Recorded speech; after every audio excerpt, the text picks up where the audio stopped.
Dështon edhe seanca e dytë e konstituimit të Kuvendit të Kosovës. Kryesuesi i kësaj seance, deputeti i Lëvizjes Vetëvendosje Avni Dehari, njoftoi se nuk ka patur konsensus gjatë konsultimeve nga përfaqësuesit e partive.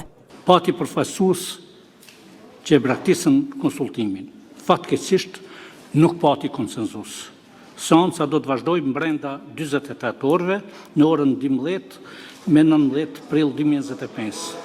Sipas kreut të Partisë Demokratike të Kosovës, Memli Krasniqi, Lëvizja Vetëvendosje nëpërmjet kryesuesit të seancës ka uzurpuar kuvendin për qëllime partijake. Në vend se të zbatohet skenari i seancës, vazhdimi i saj, të hudhet votim raporti, një gjë e tillë nuk ka ndodhur, por është keq përdorur kjo e drejtë që i takon deputetit më të vjetër si kryesues i seancës për me arrit qëllime partijake politike, e cilat janë ato, besoj po e dini qartë. Këta jo që s'kan shumicë, por këta s'janë as afër dhe unë i ftoj që mos ta mbajnë peng konstituimin e Kuvendit të Kosovës. Ndërkohë, kreu i LDK-s, Lumir Abdiçiku, u shpreh se Dehari e mbylli seancën padrejtësisht. Qytetarët e Kosovës tashmë kanë shumë të qartë se kush janë bllokuesit e vërtet të seancës konstituive.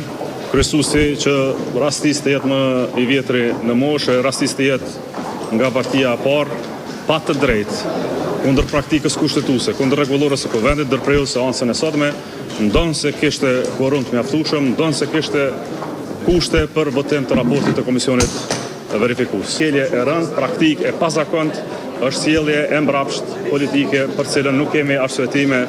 Nga ana tjetër, ministrja në detyrë e drejtësisë Elbulena Haxhiu ka deklaruar se Lëvizja Vetëvendosje ka treguar gatishmëri për të gjetur zgjidhje. Mund të vim të një zgjidhje pa pasur paraprakisht konsultime ndërmjet partive politike.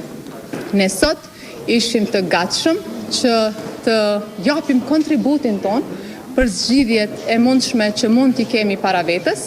Dështimi i kësaj seance për herë të dytë e ka lënë Kosovën në vend numero, duke mos i hapur rrugën formimit të institucioneve të reja të vendit.